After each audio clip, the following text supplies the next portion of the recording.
ਜੀ ਅਸਲਾਮ ਅਲੈਕੁਮ, ਸਤਿ ਸ਼੍ਰੀ ਅਕਾਲ, ਨਮਸਕਾਰ ਦੋਸਤੋ।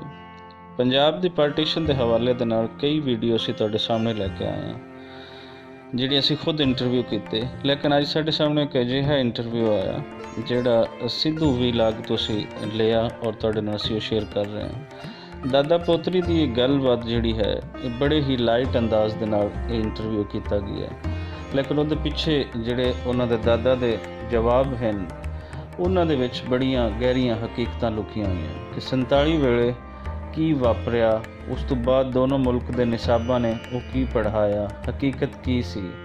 ਐਸੇ ਕਿਰਦਾਰ ਸਾਡੇ ਕੋਲ ਅੱਜ ਬੇਸ਼ੱਕ ਬੜੇ ਘੱਟ ਹਨ, ਲੇਕਿਨ ਅਜੇ ਤੱਕ ਹਨ। ਔਰ ਇਹਨਾਂ ਬਜ਼ੁਰਗ ਦੱਸਦੇ ਹਨ ਕਿ ਮੇਰੀ ਉਮਰ ਉਦੋਂ 15 ਸਾਲ ਸੀ ਔਰ ਅੱਜ ਵੀ ਉਹ ਆਪਣੇ ਪਿੰਡ ਲਾਹੌਰ ਆਪਣੇ ਯਾਰਾਂ ਨੂੰ ਉਹ ਯਾਦ ਕਰਦੇ ਹਨ। ਔਰ ਇਹ ਮਹਿਸੂਸਾਤ ਜਿਹੜੇ ਹਨ, ਇਹ ਸ਼ੇਅਰ ਕਰਨ ਦਾ ਤੁਹਾਡੇ ਨਾਲ ਮਕਸਦ ਇਹ ਹੀ ਹੈ ਕਿ ਅੱਜ ਵੀ ਅਗਰ ਕੋਈ ਬਜ਼ੁਰਗ ਹਨ ਇਸ ਤਰ੍ਹਾਂ ਦੇ, ਤੇ ਉਹਨਾਂ ਦੇ ਪਿੰਡਾਂ ਨੂੰ ਵਿਖਾਇਆ ਜਾਵੇ। ਬੇਸ਼ੱਕ ਕਿ ਸਰਹੱਦਾਂ ਬਣ ਗਈਆਂ ਨੇ, ਸਰਹੱਦਾਂ ਰਹਿਣ, ਲੇਕਿਨ ਉਹਦੇ 'ਤੇ ਕੁਝ ਨਰਮੀਆਂ ਕਰ ਦਿੱਤੀਆਂ ਜਾਣ। ਆਉਣ ਵਾਲੀਆਂ ਨਸਲਾਂ ਇੱਕ ਦੂਸਰੇ ਦੀਆਂ ਦੁਸ਼ਮਣ ਨਾ ਬਣਨ, ਇਹ ਪਿਆਰ ਮੁਹੱਬਤ ਨਾਲ ਇੱਥੇ ਰਹਿਣ ਔਰ ਆਪਸੀ ਭਾਈਚਾਰੇ ਨੂੰ ਫਰੋਗ ਉਸੇ ਤਰ੍ਹਾਂ ਦਿੱਤਾ ਜਾਵੇ ਜਿਵੇਂ ਪਾਰਟੀਸ਼ਨ ਤੋਂ ਪਹਿਲੇ ਸੀ।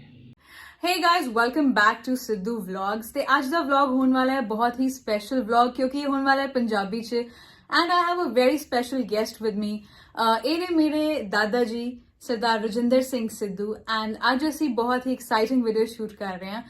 So guys, let's get into the video.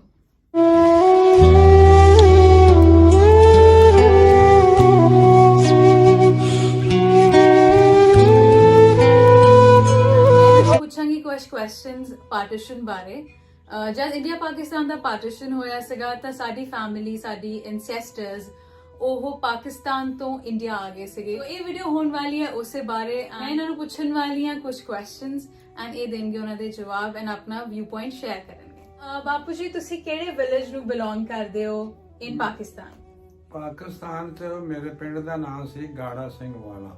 ਗਾੜਾ ਸਿੰਘ ਵਾਲਾ? ਜੀ ਜੀ, ਲਾਹੌਰ ਡਿਸਟ੍ਰਿਕਟ 'ਚੋਂ ਪੈਂਦਾ ਸੀ। ਹਾਂਜੀ। ਤੇ ਸਾਡੇ ਉਸ ਪਿੰਡ ਦੇ ਵਿੱਚ ਰਲੀ ਮਿਲੀ ਆਬਾਦੀ ਸੀ।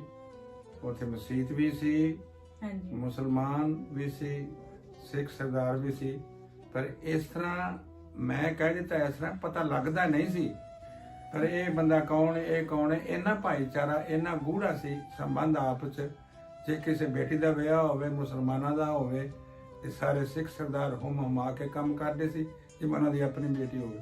ਤੇ ਮੁਸਲਮਾਨ ਵੀਰ ਵੀ ਇਦਾਂ ਹੀ ਕਰਦੇ ਸੀ। ਮੇਰੇ ਵੇਲੇ ਦੇ ਕੁਝ ਲੋਕ ਅਗਰ ਜ਼ਿੰਦਾ ਹੋਣ ਮੇਰੇ ਬੇਲੀਆਂ ਚੋਂ, ਤੇ ਉਹਨਾਂ ਨੂੰ ਅਸਲਾਮ ਅਲੈਕਮ। ਬਾਪੂ ਜੀ, ਤੁਸੀਂ ਕਿੰਨੇ ਸਾਲ ਦੇ ਸੀਗੇ ਜਦ ਪਾਰਟੀਸ਼ਨ ਹੋਇਆ? ਉਦੋਂ ਮੈਂ 15 ਕੁ ਸਾਲ ਦਾ ਸੀ। ਅੱਛਾ, ਤੇ ਬਾਪੂ ਜੀ ਇਦਾਂ ਹੋਇਆ ਸੀਗਾ ਕਿ ਬਿਲਕੁਲ ਹੜਬੜੀ 'ਚ ਪਾਰਟੀਸ਼ਨ ਹੋ ਗਿਆ ਸੀਗਾ, ਜਾਂ ਤੁਹਾਨੂੰ ਲੋਕਾਂ ਨੂੰ ਪਹਿਲਾਂ ਦੱਸ ਦਿੱਤਾ ਗਿਆ ਸੀਗਾ ਕਿ ਹੁਣ ਪਾਰਟੀਸ਼ਨ ਹੋ ਗਿਆ ਤੇ ਤੁਹਾਨੂੰ ਜਾਣਾ ਪਏਗਾ? ਤੇ ਇਦਾਂ ਗੱਲ ਸੀ ਬੇਟੇ ਕਿ ਜਿਹੜੇ ਸਾਡੇ ਪਿੰਡ ਨਾ, ਸਾਡੇ ਕੋਲ ਹੀ ਰੇਡੀਓ ਹੈ ਸੀ, ਸਾਰੇ ਲੋਕ ਲੱਗ ਪਿੰਡ ਨੇ ਸੁਣਨ ਆਉਂਦੇ ਸੀ। ਹਾਂਜੀ। ਇਹ ਵੰਡ ਹੋਣ ਦੀ ਕੋਈ ਅਫਵਾਹ ਜਿਹੜੀ ਸੀ ਨਾ, ਉਹ ਫੈਲੀ ਹੋਈ ਸੀ। ਹਾਂਜੀ ਹਾਂਜੀ। ਤੇ 14 ਨੂੰ ਜਦੋਂ ਅਨਾਉਂਸ ਹੋਇਆ ਨਾ ਪਿਆ ਇੱਥੇ ਪਾਕਿਸਤਾਨ ਬਣ ਗਿਆ ਤੇ ਉਧਰ ਬਣ ਗਿਆ, ਤੇ ਫਿਰ ਸਾਨੂੰ ਪਤਾ ਸੀ ਜਾਣਾ ਪਏਗਾ ਹੁਣ। ਤੇ ਬਾਪੂ ਜੀ, ਕੋਈ ਇਦਾਂ ਦੇ ਵੀ ਲੋਕ ਸੀਗੇ ਜਿਨ੍ਹਾਂ ਨੇ ਬਿਲੀਵ ਹੀ ਨਹੀਂ ਕੀਤਾ ਕਿ ਪਾਰਟੀਸ਼ਨ ਹੋ ਰਿਹਾ ਹੈ ਤੇ ਜਾਣਾ ਪਏਗਾ, ਤੇ ਕਈ ਲੋਕੀ ਕਹਿ ਗਏ ਕਿ ਨਹੀਂ ਅਸੀਂ ਇੱਥੇ ਰਵਾਂਗੇ? ਨਹੀਂ, ਲੋਕਾਂ ਦਾ ਰਹਿਣ ਦਾ ਖਿਆਲ ਤਾਂ ਸੀ ਇਸ ਤਰ੍ਹਾਂ ਸਾਰੇ ਇੱਥੇ ਰਹੀ ਜਾਈਏ। ਹੁਣ ਹੋਣਾ ਤੇ ਇਦਾਂ ਹੀ ਚਾਹੀਦਾ ਸੀ, ਪਰ ਫਿਰ ਵੀ ਸਾਨੂੰ ਸਾਡੇ ਜਿਹੜੇ ਮੁਸਲਮਾਨ ਵੀਰ ਸੀ ਉਹਨਾਂ ਨੂੰ ਅਸੀਂ ਸਾਰਾ ਸੰਭਾਲ ਕੇ ਆਏ, ਪਰ ਅਸੀਂ ਕੱਲ ਨੂੰ ਤਾਂ ਆ ਹੀ ਜਾਣਾ ਹੈ, ਮਾੜਾ ਮੋਟਾ ਗੜਬੜ ਜੀ ਹੈਗੀ ਹੈ। ਅੱਛਾ, ਤੁਸੀਂ ਆਪਣਾ ਸਮਾਨ ਪਿੱਛੇ ਛੱਡ ਆਏ? ਸਾਡੇ ਉੱਥੇ ਛੱਡ ਕੇ ਸਾਨੂੰ ਸਾਡੇ ਜਿਹੜੇ ਮੁਸਲਮਾਨ ਵੀਰ ਸੀ ਸਾਨੂੰ ਆ ਕੇ ਬਾਰਡਰ ਤੇ ਛੱਡ ਕੇ ਗਏ ਸੀ। ਅੱਛਾ, ਤੁਹਾਡੇ ਤੁਹਾਡੇ ਫਰੈਂਡਸ ਸੀਗੇ ਮੁਸਲਿਮ? ਬੜੇ ਡਾਢੇ ਢੇਰ ਸਾਰੇ ਫਰੈਂਡ ਸੀਗੇ। ਅਸੀਂ ਕੌਡੀਆਂ ਕਾਡੀਆਂ ਤੇ ਸਾਰਾ ਕੁਝ ਇਕੱਠੇ ਕਰਦੇ ਸਾਂ, ਬੜੇ ਅੱਛੇ ਦੋਸਤ ਸੀ। ਸਾਡੇ ਵਿੱਚੋਂ ਵੀ ਕੋਈ ਮੁਸਲਮਾਨ ਹੋਏ ਸੀ, ਰਿਸ਼ਤੇਦਾਰ ਤੇ ਹੈਗੇ ਸਨ, ਉਪਰੇ ਤਾਂ ਹੈ ਨਹੀਂ ਸਾਡੀ। ਹਾਂਜੀ।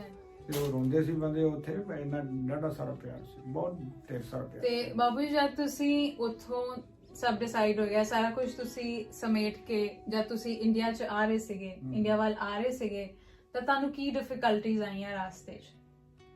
ਰਾਸਤੇ ਹੀ ਥੋੜਾ ਜਿਹਾ ਜਿਹੜਾ ਹਿੰਦੁਸਤਾਨ ਵਾਲੇ ਪਾਸਿਓਂ ਕੁਝ ਬੰਦੇ ਗਏ ਨਾ, ਪੰਜਾਬ ਵਾਲੇ, ਜਿਹੜਾ ਅੱਜ ਕੱਲ ਤਾਂ ਚੜ੍ਹਦਾ ਪੰਜਾਬ ਹੈ, ਜੇ ਅਸੀਂ ਲਹਿੰਦੇ ਪੰਜਾਬ ਚੋਂ ਆਏ ਆ ਇੱਧਰ, ਤੇ ਇੱਧਰ ਕੁਝ ਮੁਸਲਮਾਨਾਂ ਨਾਲ ਵਧੀਕੀਆਂ ਹੋਈਆਂ, ਤੇ ਉਹਦਾ ਕੁਝ ਅਸਰ ਪਿਆ ਉਧਰ ਜਾ ਕੇ ਗੜਬੜੇਸ਼ਨ ਤਾਂ ਹੋਈ ਹੈ। ਹਾਂਜੀ ਜਦੋਂ ਇਧਰੋਂ ਫੱਟੜ ਫੁੱਟੜ ਲੋਕ ਗਏ ਜਾਂ ਜਾ ਕੇ ਉਹਨਾਂ ਸਾਥੀਆਂ ਸੁਣਾਈਆਂ ਆਪਦੀਆਂ ਤੇ ਸਾਡਾ ਆਪ ਬੀਤੀ ਹੈ ਤੇ ਉਹਦਾ ਅਸਰ ਪੈ ਕੇ ਥੋੜੇ ਥੋੜੇ ਜਿਹੇ ਹੋਏ। ਪਰ ਨਹੀਂ, ਸਾਡੀ ਰਾਖੀ ਕਰਨ ਵਾਲਾ ਜੀ ਇੱਕ ਮੁਸਲਮਾਨ ਕਿਤੇ ਮਾੜਾ ਜਿਹਾ ਭੜਕਿਆ ਵੀ ਹੈ ਤੇ 10 ਸਾਡੇ ਪਾਸੇ ਸਾਰੇ ਖਲੋਤੇ ਸੀ ਵੀ ਇਹਨਾਂ ਦਾ ਵਾਲ ਵੀ ਵਿੰਗਾ ਨਾ ਹੋਵੇ, ਸਾਡਾ ਤਾਂ ਹੋਣ ਦਿੱਤਾ ਵੀ ਨਹੀਂ ਉਹਨਾਂ ਵਾਲ ਬਈ। ਬਹੁਤ ਅੱਛਾ ਤਰੀਕਾ ਤੇ ਕਾਫੀ ਵਧੀਆ ਬ੍ਰਦਰਹੁੱਡ ਸੀਗਾ ਮਤਲਬ। ਇੰਨਾ ਜ਼ਿਆਦਾ ਪਿਆਰ ਤਾਂ ਜੀ ਆਪਦਿਆਂ ਦਾ ਵੀ ਨਹੀਂ ਹੁੰਦਾ, ਉਹਦਾ ਚਰੀਕਾਚਾਰੀ ਕਰ ਲੈਂਦੇ ਨੇ, ਪਰ ਮੁਸਲਮਾਨਾਂ ਦਾ ਇੰਨਾ ਹੀ ਪਿਆਰ ਸੀ ਕਿ ਦੁੱਖ ਵੀ ਸਾਡਾ ਸਾਂਝਾ ਸੀ। ਤੇ ਬਾਪੂ ਜੀ ਤੁਹਾਡੇ ਉੱਥੇ ਜਿਵੇਂ ਰਿਸੋਰਸਸ ਸੀਗੇ, ਤੁਹਾਡਾ ਘਰ, ਤੁਹਾਡੀ ਜ਼ਮੀਨ, ਜੋ ਵੀ ਐਨੀਮਲਸ ਵੀ ਸੀਗੇ ਤੁਹਾਡੇ ਕੋਲ, ਘੋੜੀਆਂ ਵੀ ਸੀਗੀਆਂ ਤੁਹਾਡੇ ਕੋਲ?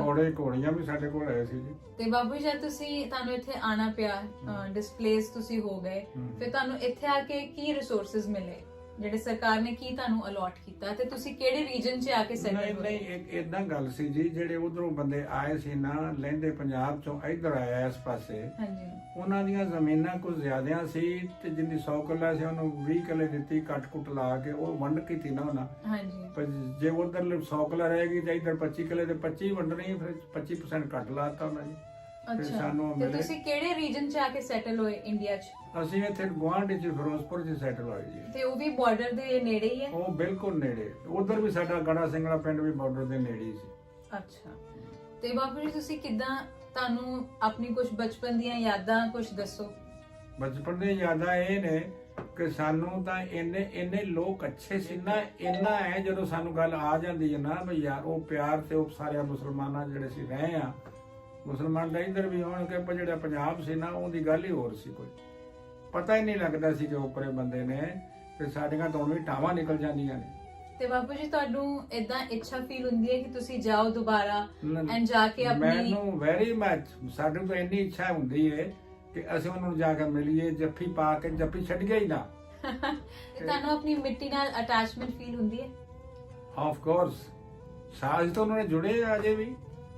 ਉਹਨਾਂ ਨਾਲ ਕੋਈ ਐਸਾ ਕੋਈ ਬੰਦਾ ਕਿਤੇ ਉਹਨਾਂ ਸਾਨੂੰ ਪਤਾ ਲੱਗ ਜਾਏ ਸਾਡੇ ਕੋਈ ਕਸੂਰ ਦੇ ਪਾਸੋਂ ਆਇਆ, ਲੱਗੇ ਹੋਇਆ ਕੋਈ ਬੰਦਾ, ਤੇ ਅਸੀਂ ਤੁਹਾਨੂੰ ਚਿੱਠੇ ਜਾ ਕੇ ਮਿਲ ਜਾਂਦੇ ਆ। ਇੱਥੇ ਬੰਦਾ ਕਸੂਰ ਦੇ ਕੋਲ ਕੋਈ ਪਿੰਡ ਹੈਗਾ ਸੀ ਕਾਦੀਆਂ, ਉਥੋਂ ਆਇਆ ਸੀ ਹੁਣੇ, ਤੇ ਮੈਂ ਉਹਨਾਂ ਨੂੰ ਹੁਣ ਵੀ ਜਾ ਕੇ, ਇੰਨੀ ਉਮਰ ਤੇ ਬੱਚੇ, ਮੇਰੀ ਹੁਣ 93 ਸਾਲ ਦੀ ਉਮਰ ਹੈ, ਤੇ ਮੈਂ ਇੰਨੇ ਵਿੱਚ ਵੀ ਜਾ ਕੇ ਉਹਨੂੰ ਮਿਲਣ ਆਇਆ, 2-4 ਦਿਨ ਇੱਥੇ ਆਪਦੇ ਕੋਲ ਲਿਆ ਰੱਖਿਆ ਤੇ ਬੜਾ ਆਨੰਦ ਆਇਆ।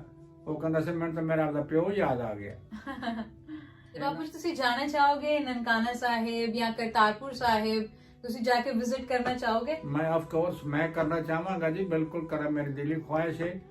ਮੇਰਾ ਤਾਂ ਉਹਨਾਂ ਲੋਕਾਂ ਨੂੰ ਮਿਲਣਾ ਹੀ ਨਨਕਾਣਾ ਸਾਹਿਬ ਹੈ, ਮੇਰੇ ਵਰਗਾ ਤਾਂ ਅੱਜ ਹੀ ਲੱਗੇਗਾ ਮੈਨੂੰ, ਮੈਂ ਜਦੋਂ ਜਾਵਾਂਗਾ। Blockbuster line. ਤੇ ਬਾਪੂ ਜੀ ਹੁਣ ਆਪਾਂ ਇਹ ਵੀਡੀਓ ਐਂਡ ਕਰਨ ਵਾਲੇ ਆ, ਤੇ ਮੈਂ ਚਾਹਨੀ ਕਿ ਤੁਸੀਂ ਆਪਣੇ ਲਾਹੌਰੀਏ ਜਿਹੜੇ ਉੱਥੇ ਭਰਾ ਭੈਣ ਹੈ, ਕੋਈ ਤੁਹਾਡੇ ਫਰੈਂਡਸ ਨੇ, ਤਾਂ ਉਹਨਾਂ ਨੂੰ ਕੋਈ ਮੈਸੇਜ ਦੇਣਾ ਚਾਹੁੰਦੇ ਹੋ? ਸਾਡੇ ਵੇਲੇ ਇੱਕ ਗੱਲ ਸੀ ਬੜੀ ਬੀਬੀ, ਸਾਡੇ ਵੇਲੇ ਇੱਕ ਗੱਲ ਬੜੀ ਪੱਕੀ, ਜਿਹਨੇ ਲਾਹੌਰ ਨੇ ਵੇਖਿਆ ਨਾ ਉਹ ਜੰਮਿਆ ਹੀ ਨਹੀਂ। ਤੇ ਇੱਕ ਮੁਸਲਮਾਨ ਦਾ ਇੱਕ ਸ਼ਾਇਰ ਹੋਇਆ ਸੂਫੀ, ਤੇ ਉਹਦੀ ਇੱਕ ਕਵਿਤਾ ਕਹਿ ਲੋ ਹੈ, ਸਾਨੂੰ ਕੋਲ ਬੁਲਾ ਕਿਸੇ ਪੱਜਵੇ, ਤੇਰੀ ਦੀਦ ਤੇ ਸਾਡਾ ਹਜਵੇ। ਜੇ ਮੈਂ ਉਹਨਾਂ ਕੋਲ ਜਾਵਾਂ ਨਾ ਤੇ ਉਹ ਤਾਂ ਮੈਨੂੰ ਵੇਖਣਗੇ ਨਾ, ਦੀਦ ਹੋ ਗਈ ਉਹਨਾਂ ਦੀ, ਮੇਰਾ ਉਹ ਅੱਜ ਵਰਗਾ ਕੰਮ ਹੋਵੇਗਾ। ਮੁਸਲਮਾਨ ਵੀਰਾਂ 'ਚ ਮੈਂ ਜਾਵਾਂ, ਆਪਦੀਆਂ ਭੈਣਾਂ ਨੂੰ ਮਿਲਾਂ, ਆਪਦੀਆਂ ਬੱਚੀਆਂ ਨੂੰ ਮਿਲਾਂ, ਆਪਦੀਆਂ ਪੋਤੀਆਂ ਨੂੰ ਮਿਲਾਂ, ਤੇ ਮੈਨੂੰ ਲੱਗੇਗਾ ਕਿ ਮੇਰਾ ਇਹ ਅੱਜ ਹੋ ਗਿਆ। ਬਹੁਤ ਅੱਛਾ। ਤੇ ਬਾਪੂ ਜੀ ਇੱਕ ਲਾਸਟ ਗੱਲ ਮੈਂ ਪੁੱਛਣਾ ਚਾਹਨੀ ਕਿ ਅਸੀਂ ਸਭ ਨੇ ਉਹ ਮੂਵੀ ਦੇਖੀ ਸੀ ਲਾਹੌਰੀਏ, ਤੇ ਉਹਦੇ 'ਚ ਇਦਾਂ ਹੁੰਦਾ ਹੈ ਕਿ ਇੱਕ ਬਜ਼ੁਰਗ ਹੁੰਦੇ ਨੇ ਤੇ ਉਹ ਕਹਿੰਦੇ ਕਿ ਉਹਨਾਂ ਦੀ ਹਵੇਲੀ ਪਿੱਛੇ ਰਹਿ ਗਈ ਹੁੰਦੀ ਹੈ, ਜਦੋਂ ਆਏ ਹੁੰਦੇ ਉਹ ਪਾਕਿਸਤਾਨ ਚਲੇ ਗਏ ਹੁੰਦੇ ਤੇ ਉਹਨਾਂ ਦੀ ਹਵੇਲੀ ਇੰਡੀਆ 'ਚ ਰਹਿ ਗਈ ਹੁੰਦੀ ਹੈ, ਤੇ ਉਹ ਕਹਿੰਦੇ ਕਿ ਜੇ ਮੇਰੀ ਅੱਖਾਂ ਤੇ ਪੱਟੀ ਬੰਨ੍ਹ ਕੇ ਵੀ ਲੈ ਜਾਓਗੇ ਤਾਂ ਮੈਂ ਆਪਣੀ ਹਵੇਲੀ ਦਾ ਰਾਹ ਪਛਾਣ ਲਾਂਗਾ।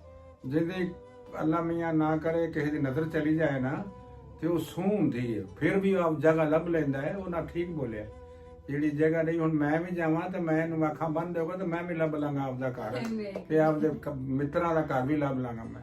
ਠੀਕ ਹੈ। ਹਾਂ, ਪਾਕਿਸਤਾਨ ਲਹਿੰਦੇ ਪੰਜਾਬ ਦੇ ਵਸਣ ਵਾਲਿਓ, ਮੇਰੇ ਵੀਰੋ, ਭਰਾਓ, ਬੱਚਿਓ ਤੇ ਬੱਚਿਓ, अस्सलाम वालेकुम। अस्सलाम वालेकुम। So guys, this is the end of our video. I hope ਤੁਹਾਨੂੰ ਸਭ ਨੂੰ ਇਹ ਵੀਡੀਓ ਦੇਖ ਕੇ ਬਹੁਤ ਅੱਛਾ ਲੱਗਾ ਹੋਵੇਗਾ। ਇਹਨੂੰ ਜ਼ਿਆਦਾ ਤੋਂ ਜ਼ਿਆਦਾ ਸ਼ੇਅਰ ਕਰੋ, ਸਬਸਕ੍ਰਾਈਬ ਕਰੋ, ਪਲੀਜ਼ ਨੀਚੇ ਕਮੈਂਟ ਕਰੋ ਕਿ ਤੁਸੀਂ ਪਾਕਿਸਤਾਨ ਦੇ ਕਿਹੜੇ ਰੀਜਨ ਨੂੰ ਬਿਲੋਂਗ ਕਰਦੇ ਹੋ, ਤੇ ਜੇ ਤੁਸੀਂ ਰਿਫਿਊਜੀਜ਼ ਸੀਗੇ ਤਾਂ ਤੁਸੀਂ ਕਿਹੜਾ ਰੀਜਨ ਛੱਡ ਕੇ ਆਏ ਸੀਗੇ। So guys, I hope you enjoyed this video. This is Sidhu Vlogs signing off. We love you guys.